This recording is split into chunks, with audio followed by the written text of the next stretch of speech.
प्रसन्नाङ्गरागं प्रभाकाञ्चनाङ्गं जगद्भीतिशौर्यं तुषाराद्रिधैर्यम् तृणीभूतहेतिं रणोद्यद्विभूतिं भजे वायुपुत्रं पवित्राप्तमित्रम् भजे पावनं भावनानित्यवासम् भजे बालभानं प्रभाचारुभासम् भजे चन्द्रिका कुन्दमन्दारहासम् भजे सन्ततं रामभूपालदासम् भजे लक्ष्मणप्राणरक्षातिदक्षं भजे तोषितानेकगीर्वाणपक्षम् भजे घोरसङ्ग्रामसीमाहताक्षं भजे रामनामातिसम्प्राप्तरक्षम् कृताभीलनादं क्षितिक्षिप्तपादम् घनक्रान्तभृङ्गं कटिस्थोरुजङ्घम् वियद्व्याप्तकेशं भुजाश्लेषितास्मम् जयश्रीसमेतं भजे रामदूतम् चलद्वालघातं भ्रमच्चक्रवालं कठोराट्टहासं प्रभिन्नाब्जजाण्डम् महासिंहनादाद्विशीर्णत्रिलोकं भजे आञ्जनेयं प्रभुं वज्रकायम् रणे भीषणे मेघनादे सनादे सरोषे समारोपिते मित्रमुख्ये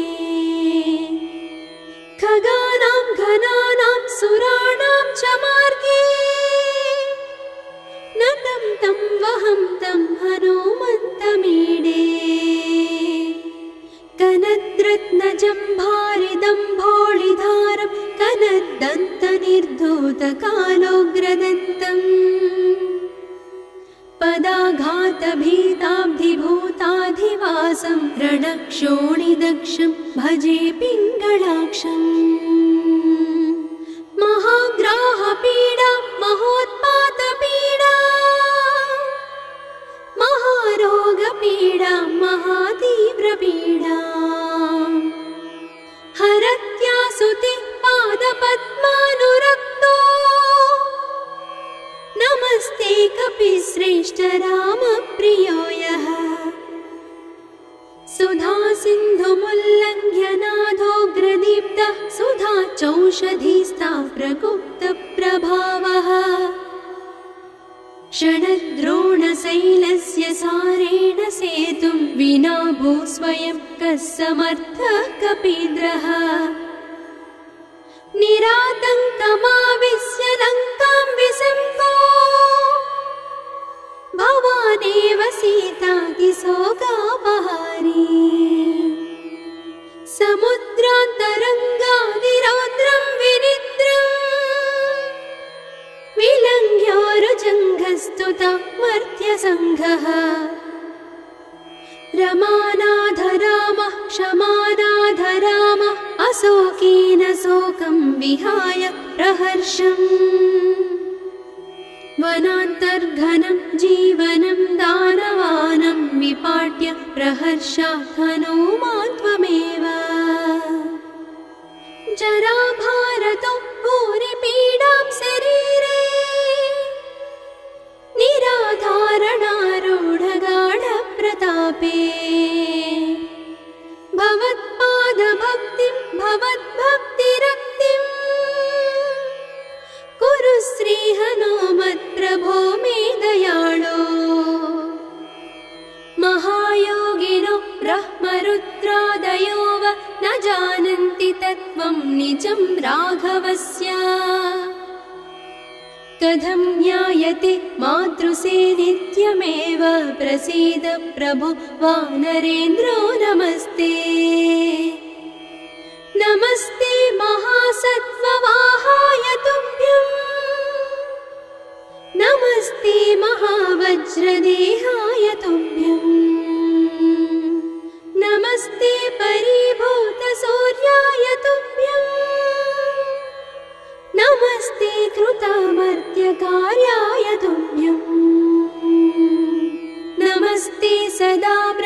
परिचर्याय तुभ्यं नमस्ते सदा वायुपुत्राय तुभ्यं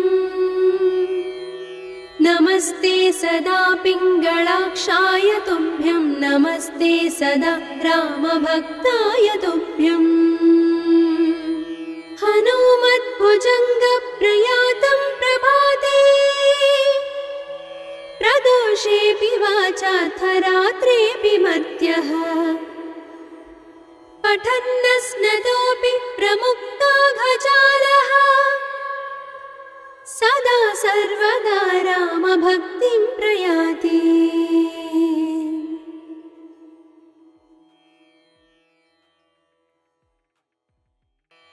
प्रसन्नाङ्गरागं प्रभाकाञ्चनाङ्गं जगद्भीतिशौर्यं तुषाराद्रिधैर्यम् तृणीभूतहेतिं रणोद्यद्विभूतिं भजे वायुपुत्रं पवित्राप्तमित्रम् भजे पावनं भावनानित्यवासम् भजे बालभानं प्रभाचारुभासम् भजे चन्द्रिकाकुन्दमन्दारहासम् भजे सन्ततं रामभूपालदासम् भजे लक्ष्मणप्राणरक्षातिदक्षं भजे तोषितानेकगीर्वाणपक्षम् भजे घोरसङ्ग्रामसीमाहताक्षं भजे रामनामातिसम्प्राप्तरक्षम् कृताभीलनादं क्षितिक्षिप्तपादम् घनक्रान्तभृङ्गं कटिस्थोरुजङ्घम् वियद्व्याप्तकेशं भुजाश्लेषितास्मम् जयश्रीसमेतं भजे रामदूतम्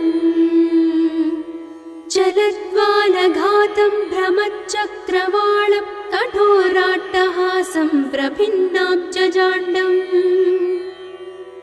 महासिंहनादाद्विशीर्णत्रिलोकं भजे आञ्जनेयं प्रभुं वज्रकायम् रणे भीषणे मेघनादे सनादे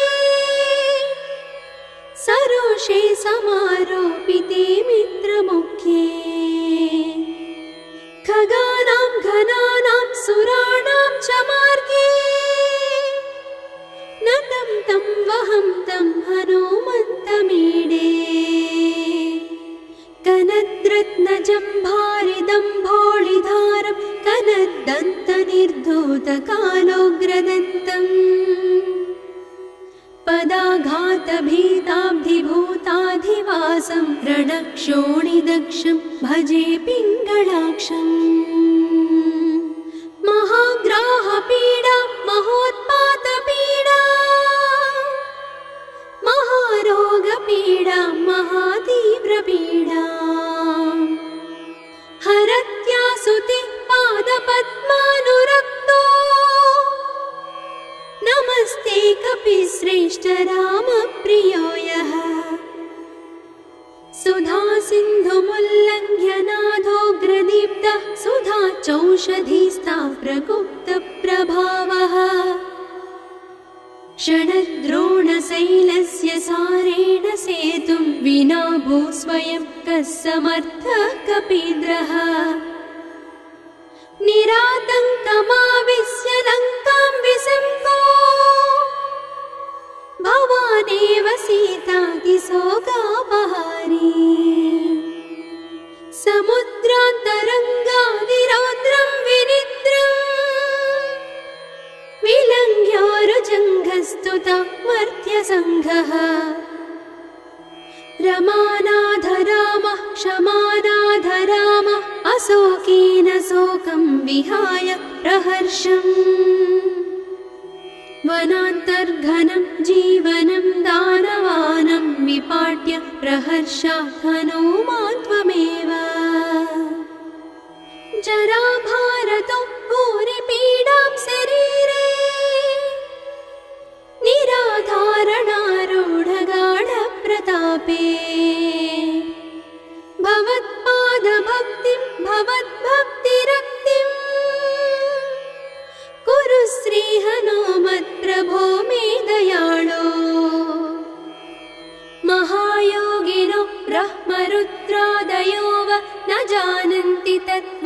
निजं राघवस्य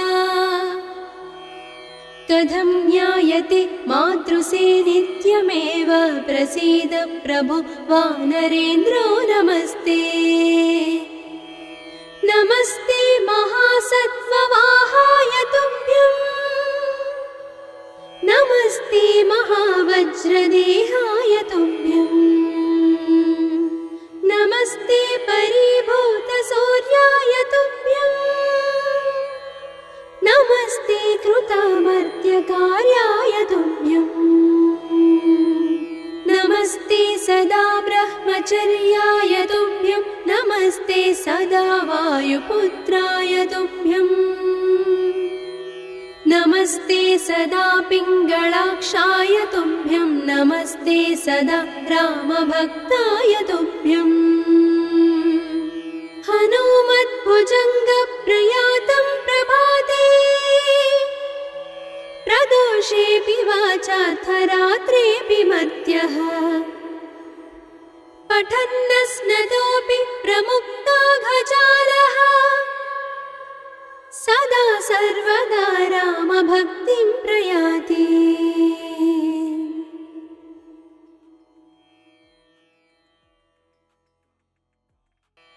प्रसन्नाङ्गरागं प्रभाकाञ्चनाङ्गं जगद्भीतिशौर्यं तुषाराद्रिधैर्यम्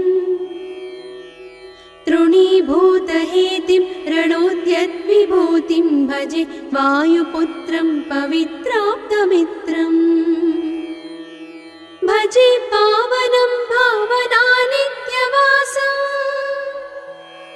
भजे बालभानं प्रभाचारुभासम् भजे चन्द्रिकाकुन्दमन्दारहासम्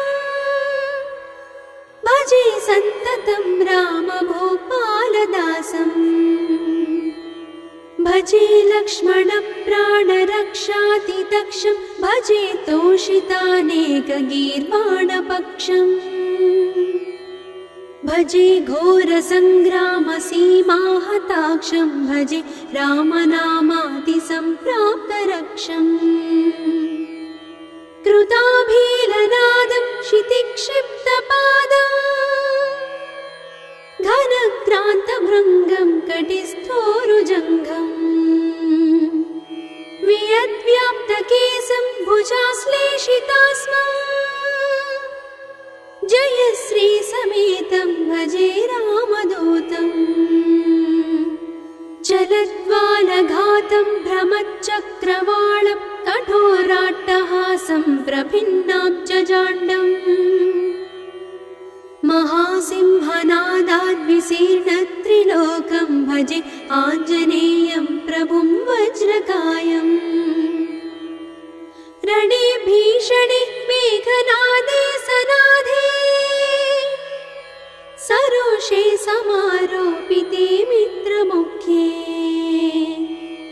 खगानां घनानां सुराणां च मार्गे नतं तं वहं तं हनुमन्तमीडे कनद्रत्नजम्भारिदम्भोळिधारं कनद्दन्तनिर्धूतकालोग्रदन्तम् पदाघातभीताब्धिभूताधिवासं रणक्षोणिदक्षं भजे पिङ्गळाक्षम् महाग्राहपीडा महोत्पातपीडा महारोगपीडा महातीव्रपीडा हरत्यासुते पादपद्मानुरक्तो नमस्ते कपिश्रेष्ठ रामप्रियो यः सुधा सिन्धुमुल्लङ्घ्यनाथोग्रदीप्तः सुधा चौषधीस्ता प्रगुप्तप्रभावः षडद्रोणशैलस्य सारेण सेतुं विना भूस्वयं कः समर्थः कपीन्द्रः निरातङ्कमाविश्य लङ्कां विसम्पो भवानेव सीतातिशोकापहारी समुद्रान्तरङ्गादिरौद्रं विनिद्रम् प्रस्तुता मर्त्यसङ्घः रमानाथ रामः क्षमानाथ रामः अशोकेन शोकं विहाय प्रहर्षम् वनान्तर्घनं जीवनं दानवानं विपाट्य प्रहर्षात् हनूमान् त्वमेव जराभारतो भूरिपीडां शरीरे निराधारणारूढगाढप्रतापे भवत्पादभक्तिं भवद्भक्तिरक्तिं कुरु श्रीहनुमत्प्रभो मे दयाळो महायोगिनो ब्रह्मरुद्रादयो वा न जानन्ति तत्त्वं निजं राघवस्य कथं ज्ञायते मातृसे नित्यमेव प्रसीद प्रभो वानरेन्द्रो नमस्ते नमस्ते महासत्त्ववाहाय तुभ्यं नमस्ते महावज्रदेहाय तुभ्यं नमस्ते परिभूतसूर्याय तुभ्यं नमस्ते कृतामर्त्यकार्याय तुभ्यं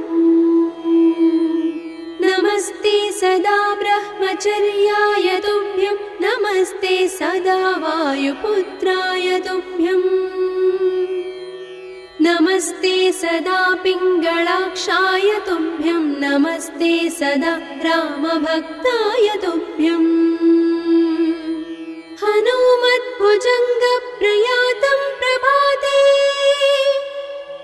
प्रदोषेऽपि वाचार्थरात्रेऽपि मर्त्यः पठन्नस्नतोऽपि प्रमुक्ताघजालः सदा सर्वदा रामभक्तिं प्रयाति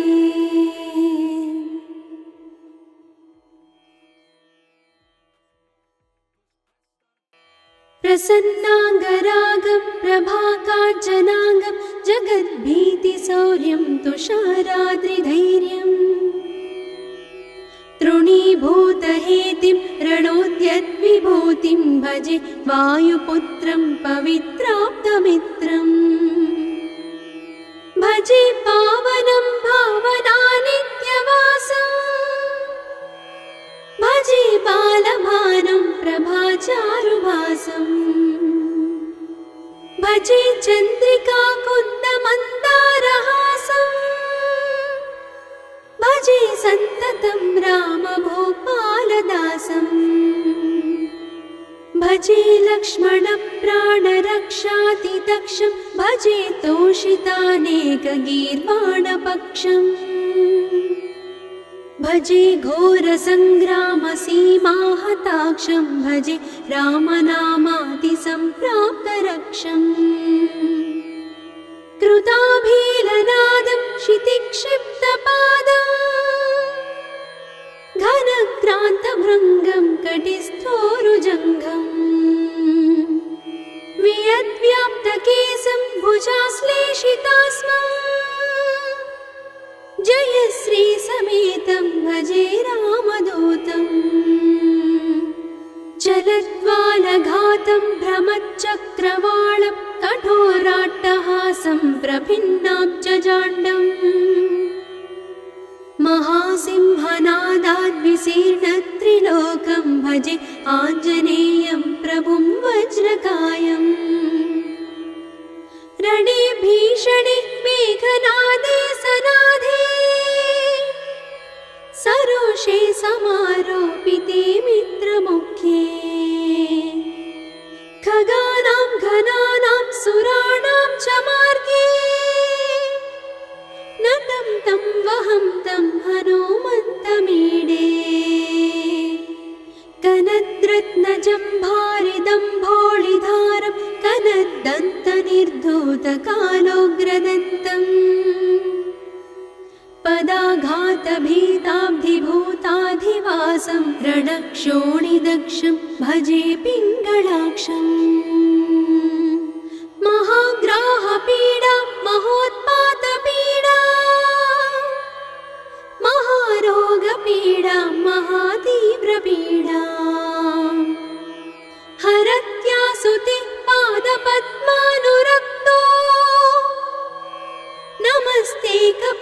श्रेष्ठ रामप्रियो यः सुधा सिन्धुमुल्लङ्घ्य नाथोग्रदीप्तः सुधा चौषधीस्ता प्रगुप्तप्रभावः षडद्रोणशैलस्य सारेण सेतुं विना भूस्वयं कः समर्थः कपीन्द्रः निरातङ्कमाविश्य लङ्कां विसङ्को भवानेव सीतातिशोकापहारी समुद्रान्तरङ्गादिरौद्रं विनिद्रम् विलङ्घ्योरुजङ्घस्तुता मर्त्यसङ्घः रमानाथ रामः क्षमानाथ रामः अशोकेन शोकं विहाय प्रहर्षम् वनान्तर्घनं जीवनं दानवानं विपाट्य प्रहर्षात् हनूमान् त्वमेव जराभारतो भूरिपीडां शरीरे निराधारणारूढगाढप्रतापे भवत्पादभक्तिं भवद्भक्तिरक्तिं कुरु श्रीहनुमत्प्रभो मे दयाळो महायोगिनो ब्रह्मरुद्रादयो वा न जानन्ति तत्त्वं निजं राघवस्य कथं ज्ञायते मातृसे नित्यमेव प्रसीद प्रभो वानरेन्द्रो नमस्ते नमस्ते महासत्त्ववाहाय तुभ्यं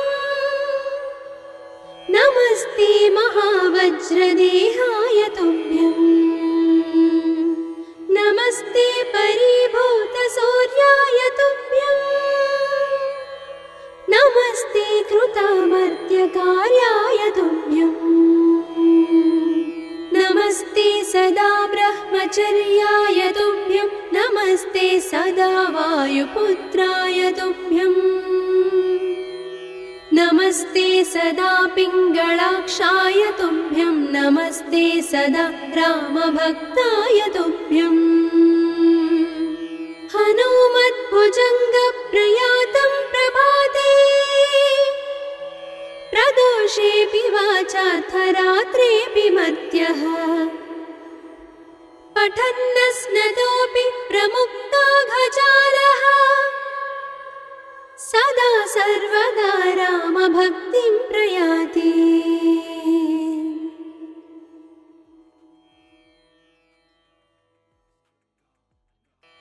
प्रसन्नाङ्गरागं प्रभाकाञ्चनाङ्गं जगद्भीतिशौर्यं तुषाराद्रिधैर्यम्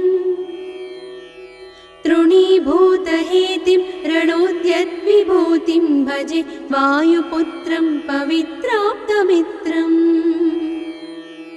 भजे पावनं भावनानित्यवासम् भजे बालभानुं प्रभाचारुभासम् भजे चन्द्रिकाकुन्दमन्दारहासम् भजे सन्ततं रामभूपालदासम् भजे लक्ष्मणप्राणरक्षातिदक्षं भजे तोषितानेकगीर्वाणपक्षम् भजे घोरसङ्ग्रामसीमाहताक्षं भजे रामनामातिसम्प्राप्तरक्षम् कृताभीलनादं क्षितिक्षिप्तपादम् घनक्रान्तभृङ्गं कटिस्थोरुजङ्घम् वियद्व्याप्तकेशं भुजाश्लेषितास्मम् जयश्री समेतं भजे रामदूतम् चलद्वालघातं भ्रमच्चक्रवालं कठोराट्टहासं प्रभिन्नाब्जजाण्डम्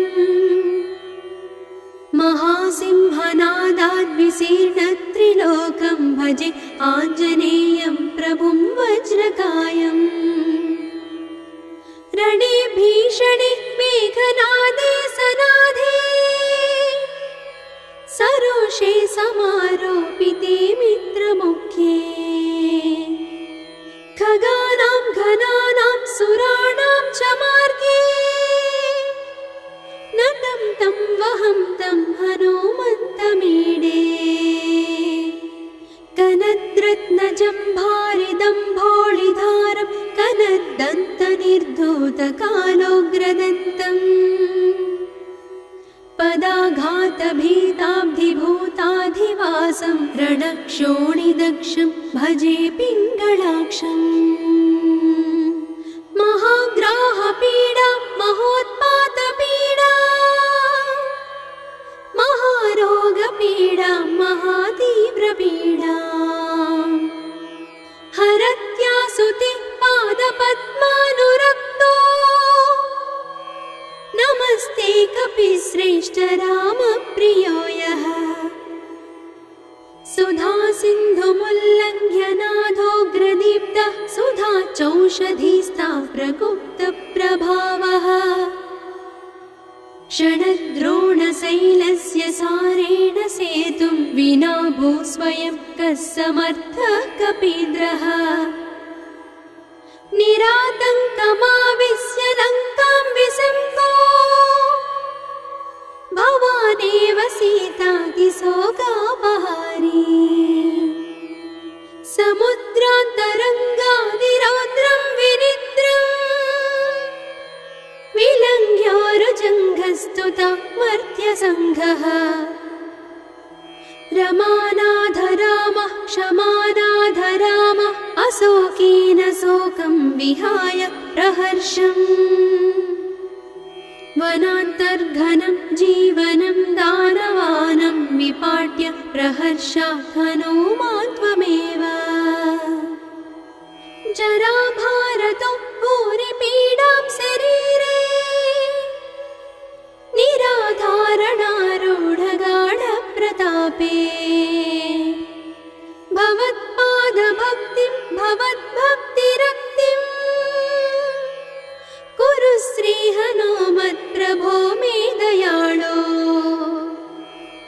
महायोगिनो ब्रह्मरुद्रादयो वा न जानन्ति तत्त्वं निजं राघवस्य कथं ज्ञायते मातृसे नित्यमेव प्रसीद प्रभो वानरेन्द्रो नमस्ते नमस्ते महासत्त्ववाहाय तुभ्यं नमस्ते महावज्रदेहाय तुभ्यं नमस्ते परिभूतसूर्याय तुभ्यं नमस्ते कृतामर्त्यकार्याय तुभ्यं नमस्ते सदा ब्रह्मचर्याय तुभ्यं नमस्ते सदा वायुपुत्राय तुभ्यं नमस्ते सदा पिङ्गळाक्षाय तुभ्यं नमस्ते सदा रामभक्ताय तुभ्यं हनुमद्भुजङ्गप्रयातं प्रभाते प्रदोषेऽपि वाचार्थरात्रेऽपि मर्त्यः पठन्नस्नतोऽपि प्रमुक्ताघजालः सदा सर्वदा रामभक्तिं प्रयाति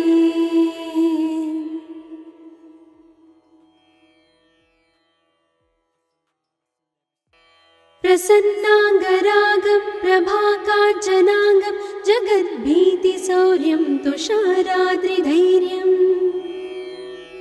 तृणीभूतहेतिं रणोद्यद्विभूतिं भजे वायुपुत्रं पवित्राप्तमित्रम् भजे पावनं भावनानित्यवासम् भजे बालभानं प्रभाचारुभासम् भजे चन्द्रिकाकुन्दमन्दारहासम् भजे सन्ततं रामभूपालदासम् भजे लक्ष्मणप्राणरक्षातिदक्षं भजे तोषितानेकगीर्वाणपक्षम् भजे घोरसङ्ग्रामसीमाहताक्षं भजे रामनामातिसम्प्राप्तरक्षम् कृताभीलनादं क्षितिक्षिप्तपादम् घनक्रान्तभृङ्गं कटिस्थोरुजङ्घम् वियद्व्याप्तकेशं भुजाश्लेषितास्मम् जयश्री समेतं भजे रामदूतम् चलद्वालघातं भ्रमच्चक्रवालं कठोराट्टहासं प्रभिन्नाब्जजाण्डम् महासिंहनादाद्विशीर्णत्रिलोकं भजे आञ्जनेयं प्रभुं वज्रकायम् रणे भीषणे मेघनादे सनाधे सरोषे समारोपिते मित्रमुख्ये खगानां घनानां सुराणां च मार्गे नतं तं वहं तं हनुमन्तमीडे कनद्रत्नजम्भारिदम्भोळिधारं कनद्दन्तनिर्धूतकालोग्रदन्तम् पदाघातभीताब्धिभूताधिवासं रणक्षोणिदक्षं भजे पिङ्गळाक्षम् महाग्राहपीडा महोत्पातपीडा महारोगपीडा महातीव्रपीडा हरत्यासुते पादपद्मानुरक्तो नमस्ते कपिश्रेष्ठ रामप्रियो यः सुधा सिन्धुमुल्लङ्घ्य नाथोग्रदीप्तः सुधा चौषधीस्ता प्रगुप्तप्रभावः षडद्रोणशैलस्य सारेण सेतुं विना भूस्वयं कः समर्थः कपीन्द्रः निरातङ्कमाविश्य लङ्कां विसम्पो भवानेव सीतातिशोकापहारी समुद्रान्तरङ्गादिरौद्रं विनिद्रम् विलङ्घ्योरुजङ्घस्तुता मर्त्यसङ्घः रमानाथ रामः क्षमानाथ रामः अशोकेन शोकं विहाय प्रहर्षम् वनान्तर्घनं जीवनं दानवानं विपाट्य प्रहर्षात् हनुमान् त्वमेव जराभारतो भूरिपीडां शरीरे निराधारणारूढगाढप्रतापे भवत्पादभक्तिं भवद्भक्तिरक्तिं कुरु श्रीहनुमत्प्रभो मे दयाळो महायोगिनो ब्रह्मरुद्रादयो वा न जानन्ति तत्त्वं निजं राघवस्य कथं ज्ञायते मातृसे नित्यमेव प्रसीद प्रभो वानरेन्द्रो नमस्ते नमस्ते महासत्त्ववाहाय तुभ्यं नमस्ते महावज्रदेहाय तुभ्यं नमस्ते परिभूतसूर्याय तुभ्यं नमस्ते कृतामर्त्यकार्याय तुभ्यं नमस्ते सदा ब्रह्मचर्याय तुभ्यं नमस्ते सदा वायुपुत्राय तुभ्यं नमस्ते सदा पिङ्गळाक्षाय तुभ्यं नमस्ते सदा रामभक्ताय तुभ्यं हनुमद्भुजङ्गप्रयातं प्रभाते प्रदोषेऽपि वाचार्थरात्रेऽपि मर्त्यः पठन्नस्नतोऽपि प्रमुक्ताघजालः सदा सर्वदा रामभक्तिं प्रयाति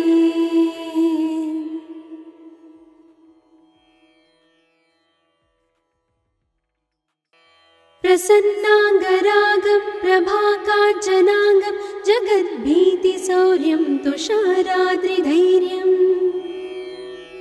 तृणीभूतहेतिं रणोद्यद्विभूतिं भजे वायुपुत्रं पवित्राप्तमित्रम्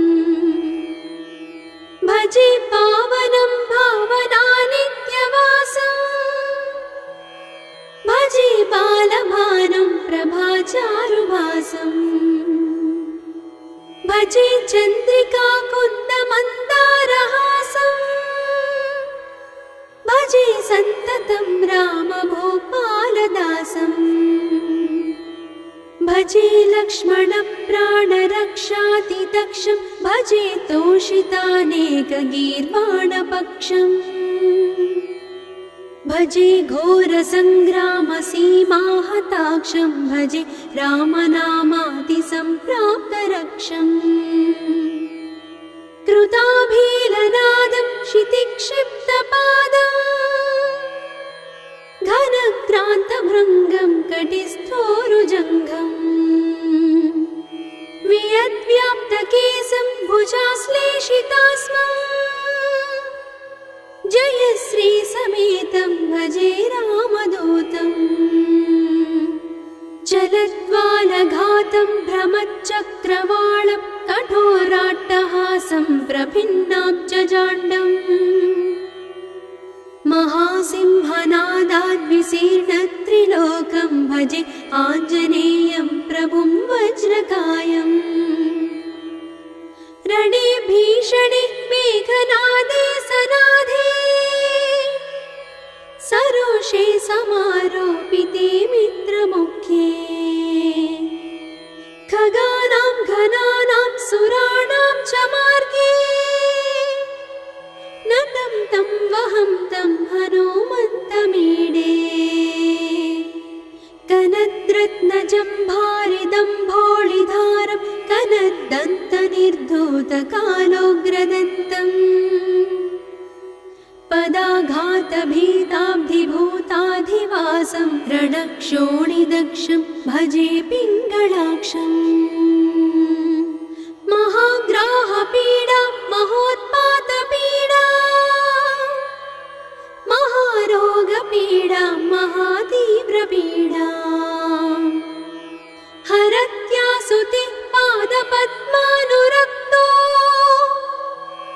नमस्ते कपिश्रेष्ठ रामप्रियो यः सुधा सिन्धुमुल्लङ्घ्य नाथोग्रदीप्तः सुधा चौषधीस्ता प्रगुप्तप्रभावः षडद्रोणशैलस्य सारेण सेतुं विना भूस्वयं कः समर्थः कपीन्द्रः निरातङ्कमाविश्य लङ्कां विसम्पो भवानेव सीतातिशोकापहारी समुद्रान्तरङ्गादिरौद्रं विनिद्रम् विलङ्घ्योरुजङ्घस्तुता मर्त्यसङ्घः रमानाधरामः क्षमानाधरामः अशोकेन शोकं विहाय प्रहर्षम् वनान्तर्घनं जीवनं दानवानं विपाट्य प्रहर्षात् हनूमान् त्वमेव जराभारतो भूरिपीडां शरीरे निराधारणारूढगाढप्रतापे भवत्पादभक्तिं भवद्भक्तिरक्तिं कुरु श्रीहनुमत्प्रभो मे दयाळो महायोगिनो ब्रह्मरुद्रादयो वा न जानन्ति तत्त्वं निजं राघवस्य कथं ज्ञायते मातृसे नित्यमेव प्रसीद प्रभो वानरेन्द्रो नमस्ते नमस्ते महासत्त्ववाहाय तुभ्यं नमस्ते महावज्रदेहाय तुभ्यं नमस्ते परिभूतसूर्याय तुभ्यम्